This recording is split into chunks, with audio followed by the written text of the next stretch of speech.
جب بندے کو اللہ سے محبت ہو جائے تو بندہ نمازی بن جاتا ہے، اور جب اللہ کو بندہ پسند آ جائے تو اللہ بندے کو اذان سے پہلے ہی مسجد بلا لیتا ہے۔ بس اتنی سی دعا ہے، یا رب، جو زندگی اذان سے شروع ہوئی ہے وہ کلمے پر ختم ہو۔ صبح سے شام، شام سے صبح ہو جانا زندگی نہیں، صبح فجر حاصل ہونا اور رات کو عشاء نصیب ہونا زندگی ہے۔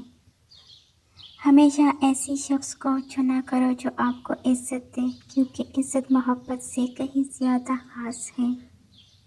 دعا کی قبولیت پہ کبھی شک نہ کریں، کیونکہ وہ رب بے شک جانتے ہیں کہ اس کے بندے کو کب، کہاں اور کیا عطا کرنی ہے۔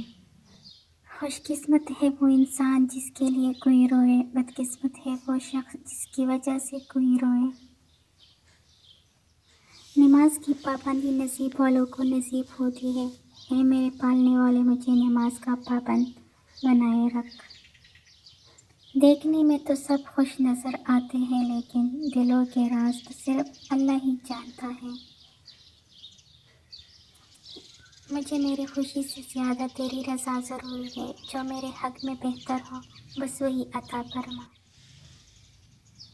اللہ کے فیصلے ہماری خواہشات سے بہتر ہوتے ہیں۔ وقت اچھا ہو یا برا، میرا اللہ کبھی ساتھ نہیں چھوڑتا۔ دکھ میں کبھی پچھتاوے کے آنسو نہ بہاؤ، کیونکہ تم وہ خوش نصیب ہو جسے اللہ نے آزمائش کے قابل سمجھا۔ رشتے خون کے نہیں احساس کے ہوتے ہیں، اگر احساس ہو تو اجنبی بھی اپنے ہو جاتے ہیں، اگر احساس نہ ہو تو اپنے بھی اجنبی ہو جاتے ہیں۔ نماز کو مت کہو مجھے کام کرنا ہے، کام کو کہو مجھے نماز پڑھنی ہے۔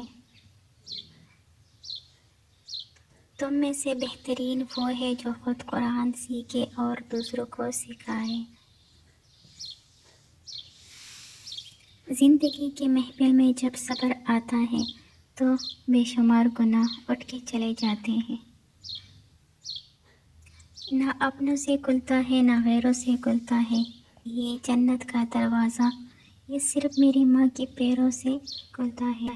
اے زندگی، جس دن میں اپنے رب کو راضی کر لوں، بے شک تو اس دن روٹھ جانا۔ زندگی میں کچھ بہت اچھا پانے کے لیے بہت صبر کرنا پڑتا ہے۔ صبر ایسا آئینہ ہے جو انسان کی طاقت بتاتا ہے۔ سب کچھ ہو سکتا ہے، تم بس رب پر یقین رکھو۔ جن کا دل صاف ہوتا ہے لوگ غلط بھی انہی کو سمجھتے ہیں۔